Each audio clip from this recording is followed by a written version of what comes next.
Okay, so now we talked a little bit about how access is done on classical Ethernet, where we use carrier sense multiple access with collision detection and binary exponential backoff. Right. Yep.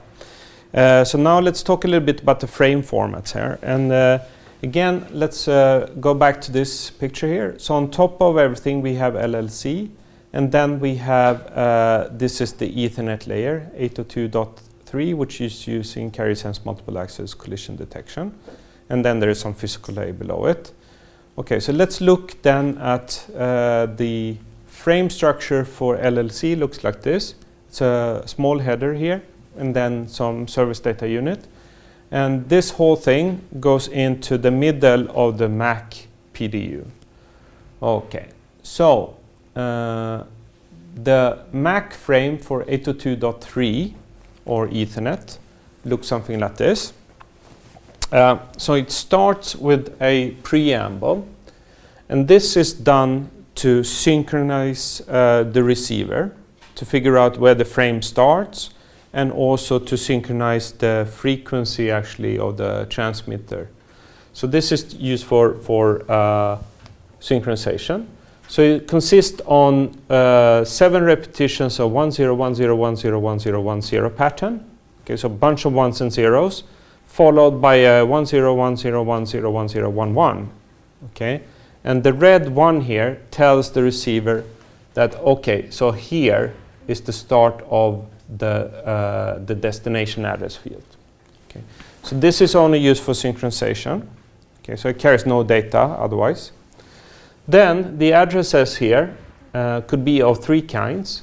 Either the unicast addresses, which means that they carried the physical address of one network interface card. Okay, so it's the MAC address of the receiver. Okay, and since only one network interface card can have, so there is a one-to-one mapping between cards and addresses. There are never repeated addresses. So this addresses one specific network interface card. Or it could be multicast, where we transmit to several NICs at the same time. These are dynamic addresses, could be assigned by the network. And there is also a broadcast, which is the all-one address. And this is picked up by all the network interface cards. Because otherwise, a network interface card that looks at the medium will get a frame and then look, is this for me or not? By looking at the destination address. If it's for me, then I pass it up. If it's not for me, then I ignore it. Okay? But there is then this broadcast which is picked up by everyone. Okay, the length field here, they're 2 bytes long, and that indicates the number of bytes in the information field, and the information field is this one. And it's a maximum 1500 bytes in the information field. If we look at the information, so this is the LLC frame, so the service data unit for the MAC layer. So this is LLC. If it's too short, or if this frame is very short, then we had to add some zeros to this. So the frame here, this part here is at least 46 bytes. If this is 46 bytes, then the frame from here to here is at least 64 bytes. Why should we have it like that? Well, it's because we want the collision detection to work. Okay. So the frame has to be at least 64 bytes, otherwise collision detection won't work. So that explains this number, 64. How about this number then? 15, 18 bytes. Well, this is more arbitrary. So as I understand it, for historical reasons, this information field, one wanted to have that relatively small because memory was expensive.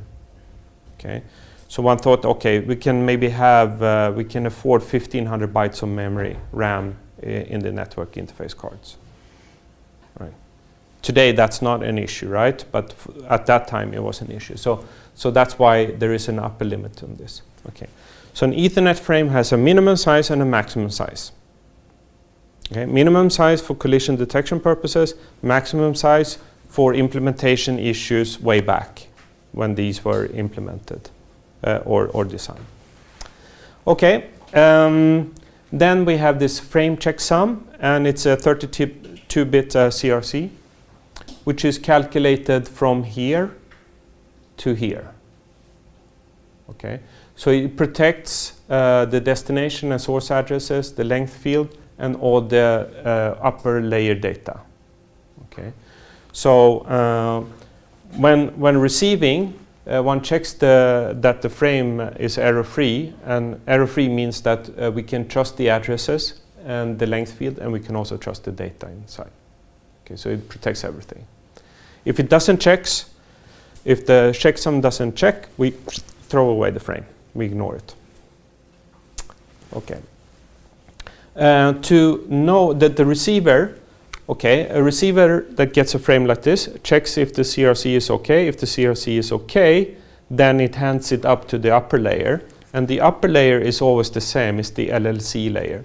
So there is no need to identify the upper layer in the header of the Mac here, because we know LLC will be on top. LLC in it will look in its, okay, so LLC will have this format, and here the upper layer protocols to LLCs are indicated here. Okay, so IP or whatever it could be. Okay, good. So this is 802.3, which is known as Ethernet. Unfortunately, there is a confusion here because there are two different frame formats which are known as Ethernet. One is 802.3, and the other one is called DICS Ethernet Type 2, or version 2, rather. So this is DICS here stands for Digital Equipment Intel, I think. Yeah, Intel, and X here is for Xerox. Okay, so these three companies got together and defined this standard, and this predates the IEEE standard. So this is, even though it says Ethernet 2, this is an older standard than this one. Okay, and it looks almost the same. So if I switch here, the only thing that changes is this field. So in 802.3, this is the length field.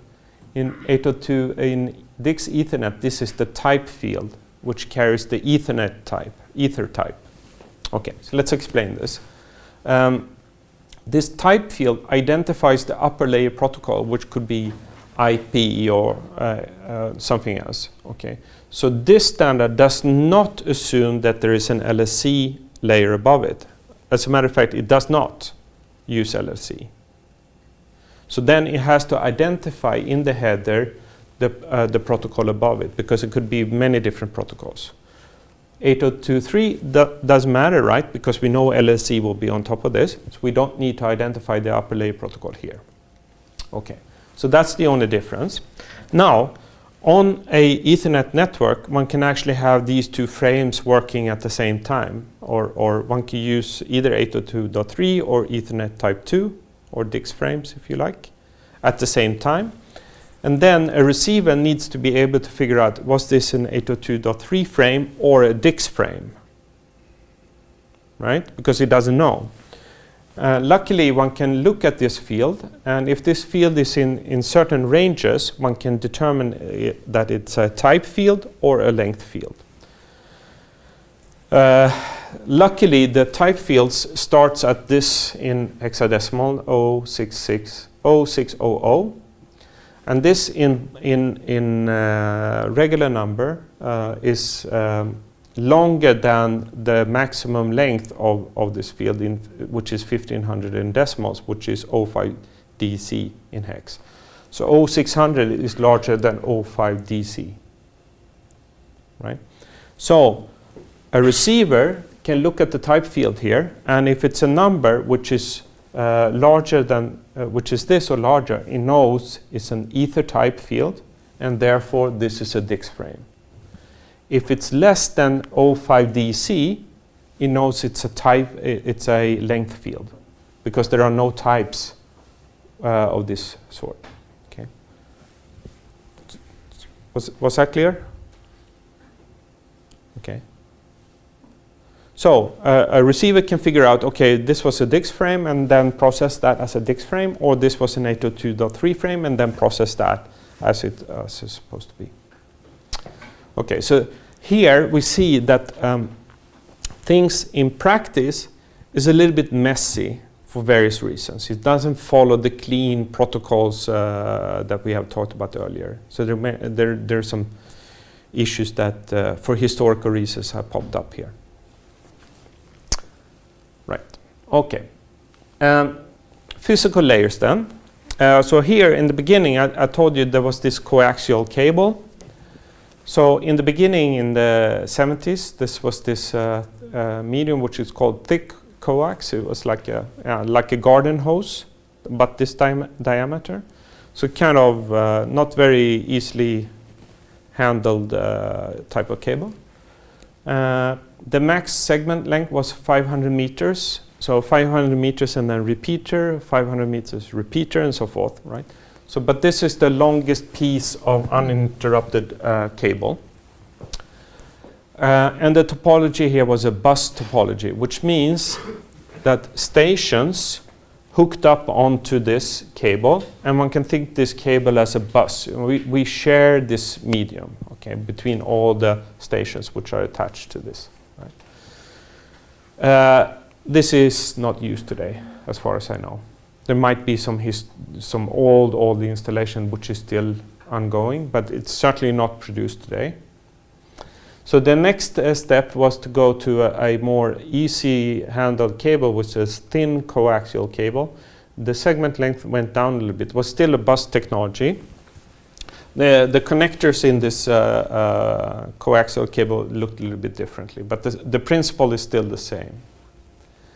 Then, luckily, the next evolution was into this known as 10 base T, which is twisted pair cable. So here's a twisted pair cable. So I'll pass this around. So it consists of pairs of cables that are twisted pair cables. Right? And these are then connected together with these plugs here, and one has this wiring diagram. So if anybody's done their own network cables, they know this, and they also know how many bad words are spent on trying to get that right before it's actually connected well. Okay. Then these bus technologies means that we have a cable that we share. These twisted pair is connected in a star topology. And what is meant by that? Well, we can have a central unit which we either a hub or a switch. Let's start with a hub. And a hub is essentially that all the stations that are sharing the same LAN draws one of these twisted pair cables into a rack where they plug in the network cable, right? And in a hub, this is electrically connected to each other. So we can think of this as whatever electromagnetic wave goes here, it goes also down here. So it's electrically connected. Okay, so that's the hub, which means that all of these stations here share the same medium. It's just not a long cable, it's a star connection of cables. Switch, on the other side, is the modern way to do things. So here's a switch, right? So it consists of a number of ports on this side, and we plug in the network cable like this. So, yeah, maybe you've seen switches before, but I'll send this around anyways. In the switch, the cable is terminating here, and then the switch is not connecting electrically the different input ports with each other, rather they're logically connected. So the switch here process frames, it detects the frames and put the frames into a buffer. Okay, so these are decoded and put into buffers, and then inspected and then forwarded to the right output port. Okay, so here a lot of buffering is going on here, which means that whatever frame that goes in here does not compete electrically with a frame which is transmitted on this cable. So we separate the electrical collision domains with each other. Here, everyone is sharing the same collision domain. So a frame here could collide with a frame here. Here, a frame here cannot collide with a frame here, except that buffer overflows can happen here. So we can view that as some type of collision. But it's not a collision in the classical sense. Now, even further, when we have these, yeah, that's not a very good topology there. Okay. If you have these twisted pairs, as you see, we have four pairs of 2 cables, which means that we can implement full duplex communication over this, meaning that frames can go in this direction and that direction without colliding, because they go in physically separated cables in the twisted pair cable. This is known as full duplex operation. And then there is no collisions, not even on the cable. And that's the way it's done today. Right? Therefore, we don't need any carrier sense multiple access collision detection here. Right? In the old days, we did. In modern days, no. And then you might ask yourself, so why have we even talked about it? Well, it's because it's a precursor for where it actually is needed, and that's on wireless networks, on Wi-Fi. So that's on Thursday. We're going to talk more about that. And then also for historical reasons. Okay. So this is the way it's done today. It's using switches. Okay. Questions? No? Okay. And then Ethernet has evolved. So fast Ethernet, I think this is the standard way. That's a fast Ethernet switch over there. So it's a 100 megabit switch. Then one can have different media here. There are different these CAT cables, category 3, 5, 6, 8, even 7 now. I don't know. I haven't kept track of this. All of them using these star topologies. Now, the 100 megabit, to preserve compatibility with 10 megabits, we use the same frame format, same interfaces, same protocols. The maximum segment length, however, is reduced. And the reason for this is that we have now increased the data rate to 100 megabit, but we have kept the minimum frame size the same as 64 bytes, which means that we need to reduce the propagation time in order for collision detection to work. Question? Can a switch handle more than one port at the same time? Yeah, sure. So all of this communication goes in both directions at the same time.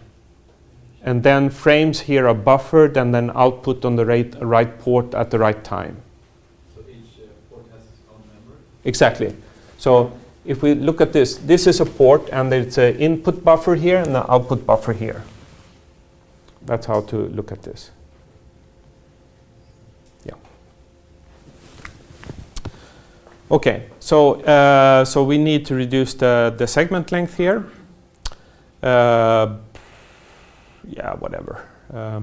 No coaxial cables and no hubs anymore. On gigabit, I have a gigabit at home, probably way too advanced for my needs, but it's kind of cool to have it. So here, slot time is now increased to 512 bytes. Okay, so the minimum length of the frame is increased because otherwise the segment length would be very small. So we can increase the segment length a little bit more again. Also, there's some, if we have many frames to transmit, we can transmit several of them in order instead of contending for the channel at the same, for every frame. So this is known as bursting. Frame structure is preserved, but collision detection, CSMA, is virtually not used, so therefore more or less abandoned. This is quite used, not only in enterprise data networks. I said I have one at home. Maybe you have it as well. Then 10 gigabit came after that. Still the same frame structure, but no CSMA CD anymore. Only defined for full duplex point-to-point link. Okay, so if it's only defined for this, there will never be a need for medium access. So why keep this? Okay. I'm not going to go through this. And after this, there is also 40 gigabit, and I think 100 gigabit also. So it doesn't stop, right? It just continues. Okay, so now when we're collecting LANs here together, we have this switch here. So how does that work, right? So there are the frames coming in and frames going out. Then there are 3 ways, basically, we can connect networks with each other. We can, in the beginning, as we said, we can use hubs, which is connecting the 2 cables, or the 2 LANs, on physical layer, so electrical layer. So they're basically electrically the same. Or we can use bridges, or LAN switches as they are known also, and they could work either on the link layer or MAC layer. We'll see that later on. Or we can use routers, and routers is connecting networks on network layer. So repeaters here are quite simple, but does not scale to large networks because of the physical size of it and the problems with collision detection and all these things. Bridges are nice to do this, and they can confine local traffic to the local network, and if needed, move the traffic outside the local network. We're going to look a little bit on how that works now. Okay, so going back to protocol layers here. So suppose we have 2 end nodes here, one here and one here. They want to communicate, and then there is a protocol stack here. So we have a network stack. There is, of course, things above this also, but let's only concentrate on the network layer here. And then we have an IEEE network. So we have LLC here, and then some MAC layer here. In this case, it happens to be an Ethernet layer here.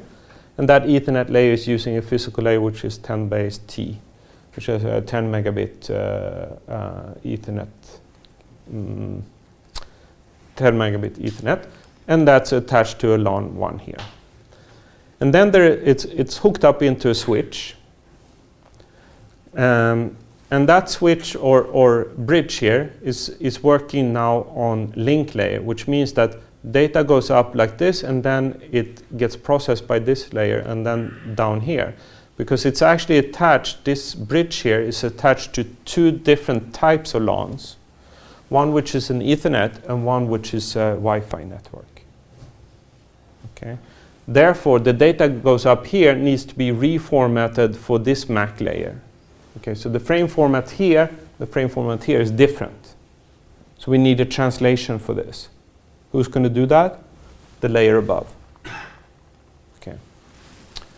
And then we can actually communicate like this. Right?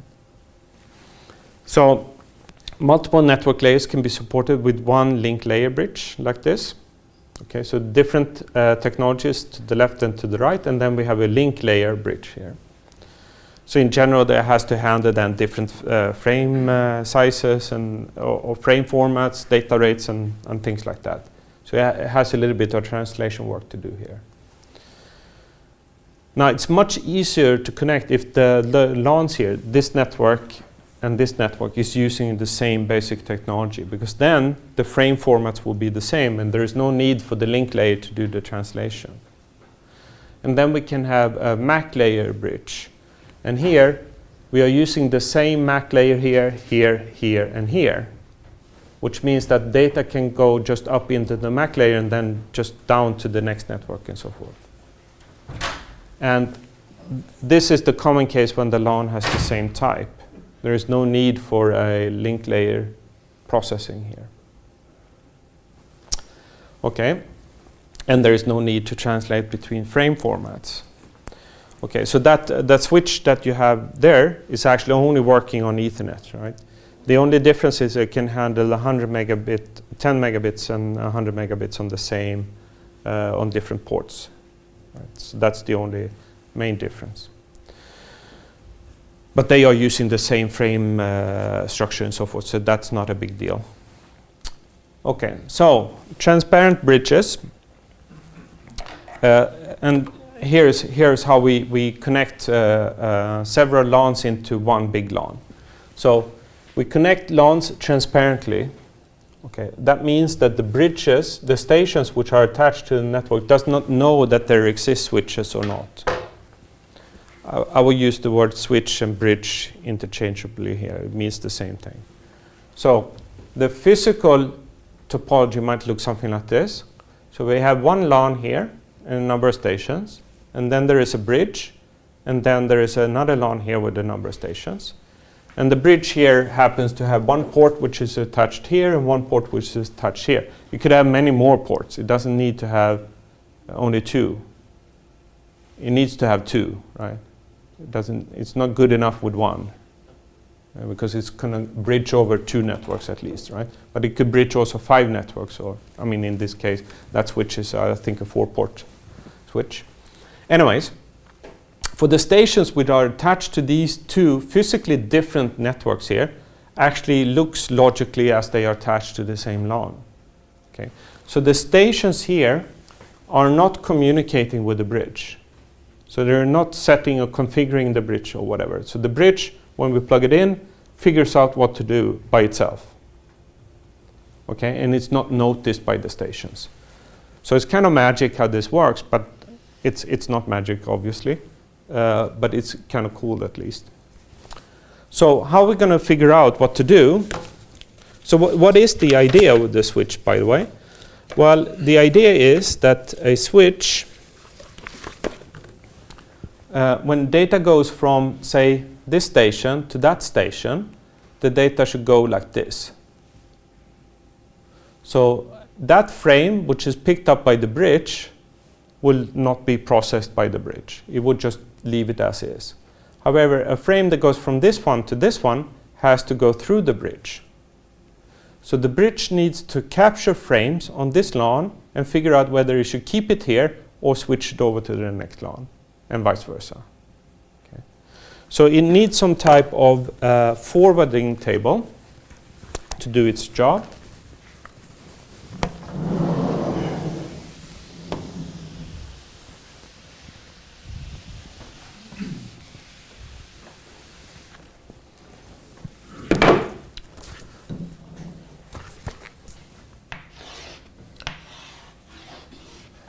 So in general, a bridge has multiple ports here.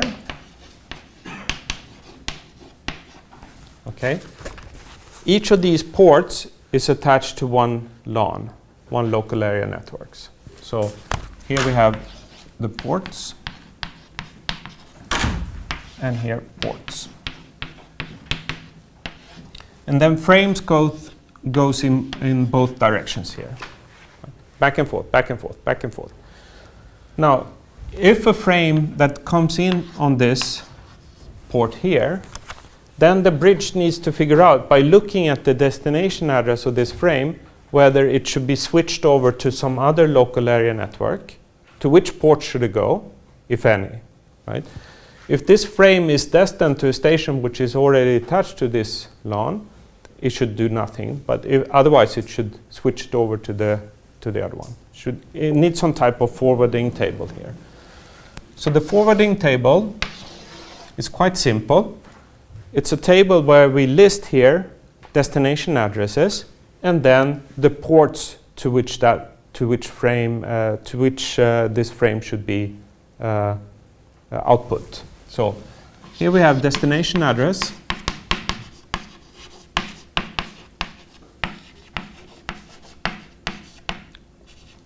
And here, output port. Okay, so here we have these physical MAC layer addresses. So say we have MAC layer address X, say. And then if X here happens to be, we know that the station which has MAC layer address X is on this port here. Say this is port Y, then the output port should be port Y. So whenever we see the bridge sees a frame which has MAC address X, it knows that that should be outputted on the port Y. Okay? And then we have maybe MAC address Z, which we know lives on port W, then we know that as soon as the bridge sees a frame with destination address Z, it should output that on port W. Right? Okay. So then the key is, how are we going to figure this one out? How are we going to figure out the routing table here, or the forwarding table, without asking the stations where they are, and so forth? And the key to this is actually just to listen to the traffic, to figure out the output port here by listening on the frames that comes in and look at their source addresses, because then we know to which port a certain MAC address belongs. So I will show an example very, very shortly here.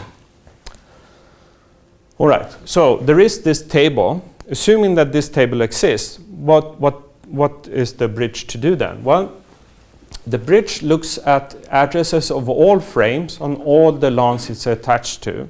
Okay, so this bridge looks at the frames here and the frames here and inspects them. If the source and destination is on the same LAN, then the bridge does not do anything with the frame, so it just throws it away. It doesn't mean that it destroys the communication, it's just that it has no need for the frame, so it throws it away, the bridge. Right? If the source and destination are on different LANs, then it forwards the frame to that LAN. If the destination is unknown, a frame comes here and the bridge has no idea to which LAN this one belongs, it takes the safe route and transmits that out on all the LANs it's attached to. So this is known as flooding. Okay, and then you use backwards learning to build this forwarding table. Here we will see an example in a second. But essentially it's like this. When a frame comes in here, we look at the source address, because the source address tells us that that station is located on that port. That's the idea. Okay. Now, again, since we are dealing with a LAN here, it could be reconfigured, the stations can wake up and fall to sleep and so forth. So there could be some, this station here might move from this LAN to that LAN. So we also have some type of timeout on this forwarding table. If we haven't heard anything from a certain MAC address after, say, a minute or a second, or I don't know, some timeout, we just simply throw away that row in the table. Okay, so let's see a simple example on this backwards learning works. So suppose we power up things, nothing is known, and we have two bridges here, B1 and B2. They happen to have two ports, and we have three LANs here, LAN 1, LAN 2, and LAN 3, and we have 5 stations, 1, 2, 3, 4, 5.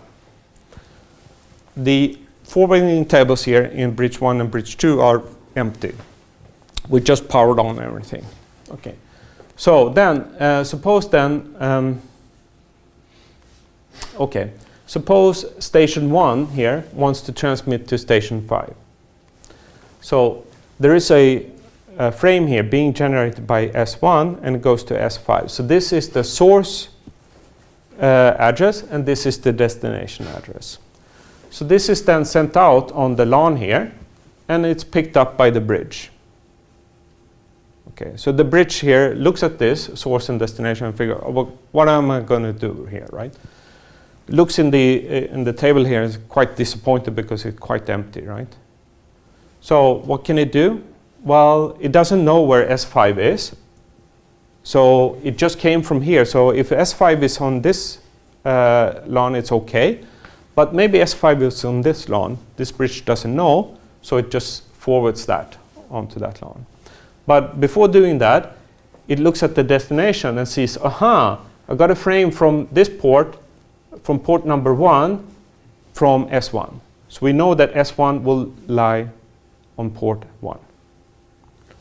And then this frame goes over this, and it's picked up by this bridge. This bridge see, okay, I have a frame from S1 from this port. Okay, so I put in S1, port 1 here, in my forwarding table. I have no idea where S5 is, so I just transmit that out onto the next LAN, and here luckily S5 was. Okay, so now we have at least one entry in each of the tables here. Okay, so the next transaction is from S3 to S2. So S3 generates this frame. It's picked up by bridge 1 and bridge 2. Neither of them first it looks at the source address and say, okay, S3 happens to be on port 2 for bridge 1 and on port 1 for bridge 2. So it fills in this table here. From bridge number 1's perspective, S3 is at port 2. From bridge 2's perspective, S3 is on port 1. Okay. Neither of these bridges know where S2 is, so they just transmit that out. S2 happens to be here, so it's being picked up by S2. S2 is not here, so it's ignored by everyone who's attached to this network. So this was unnecessary, but we didn't know, right? Okay, S4 to S3, it goes here. So now bridge number 2 sees, okay, S4 is on my port 2, to fill this out. But it also, S3, I know where S3 is. It's on port 1. Okay, so it forwards that out to port 1. And then, let's see now. Yeah, okay. And then it's picked up by S3. S4 to S3, you see the picture emerging here, I guess. S4 to S3, then it's picked up by bridge number 1. So first of all, it says S4 is now on port 2. S3, do I know anything about S3? I know it's going to be on LAN number 2, so I ignore it. I throw away the frame. I learned something from the frame, but I throw it away after that. Bridge number 2 should see the same thing, S4, S3. What do it do? It already knew that S4 was on port 1. So this should be wrong. This should be port 1. No, S4.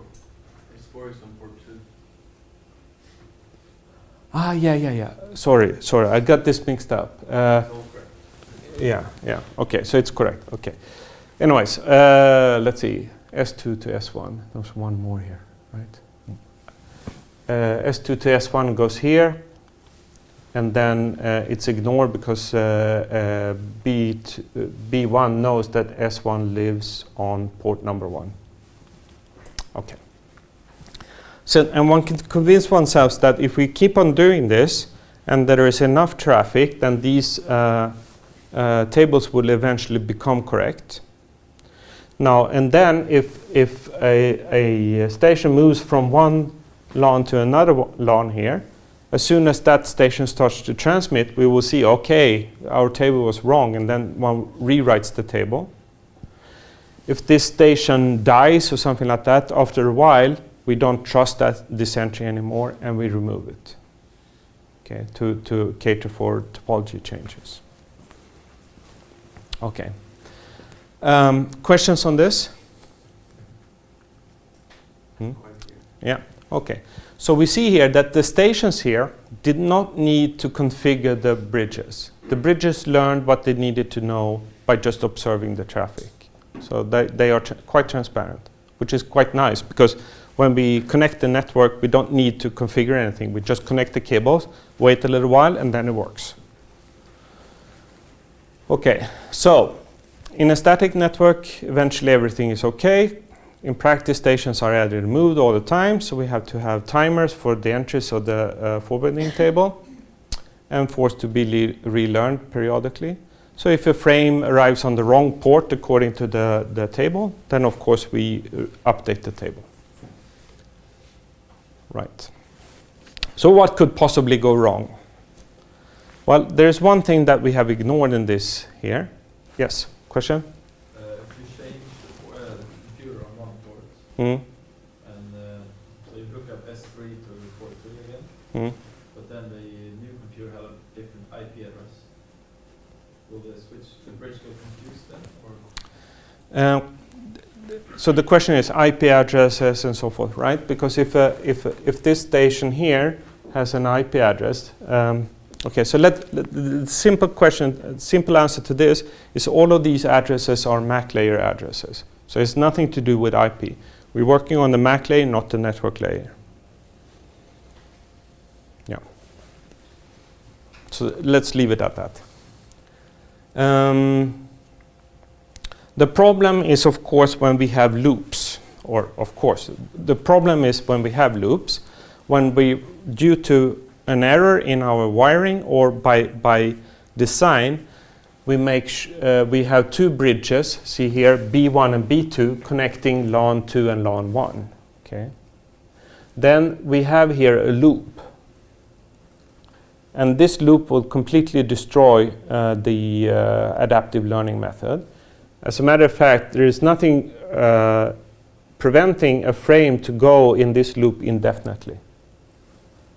Okay, round and round and round, round and round. It will never be picked up by anybody. It's just walking in a circle like this. That's unfortunate, right?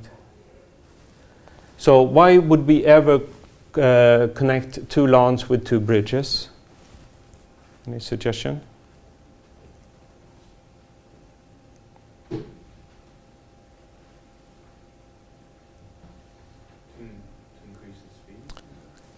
To increase the speed? No, not really. Because the speed is limited by the speed on the LAN anyways. Redundancy, right? If this one fails, this one is the backup, or the other way around. That's one reason. Another reason could be is just because we did a mistake, right? These are the two reasons why it could be like this. I don't know if there is a third one, maybe. But anyways, so we could do this by design or by mistake, but we still want things to work, right? So actually there is another loop here, which is more like it goes from here down here like this. So this is also a loop. And we have one more. I'm sure you can find more loops in this one if you like. So we want to avoid this. So the way we want to approach this is to all of these links, the ports which are connected to the LAN here, we would like to remove some of them logically in order to find a cycle-free or a loop-free topology. So this physical topology, we would like to impose a logical topology on this, which is loop-free.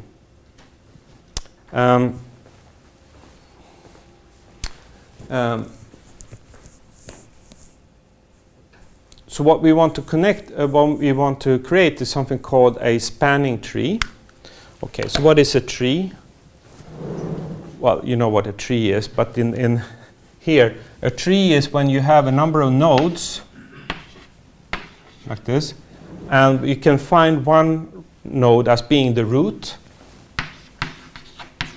and then there is only one path to each of the end nodes here. So here's like a tree. Well, it could be like this also.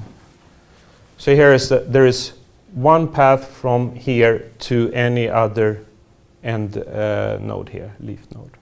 Okay, so there are no loops in this. So this is a loop-free graph. Spanning tree means that all nodes are connected. So this is not a spanning tree because this one is not connected, but now it becomes a spanning tree like this. Okay. So the physical connections here could be like this, for instance. So we have many loops here.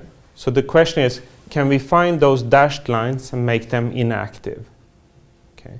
So that is the purpose of the spanning tree algorithm, to take a topology here and let the bridges talk to each other to figure out which of these connections to disable to get to a loop-free topology. But I think that exciting part will have to wait until Thursday. So I'll see you then. Yep. Yep.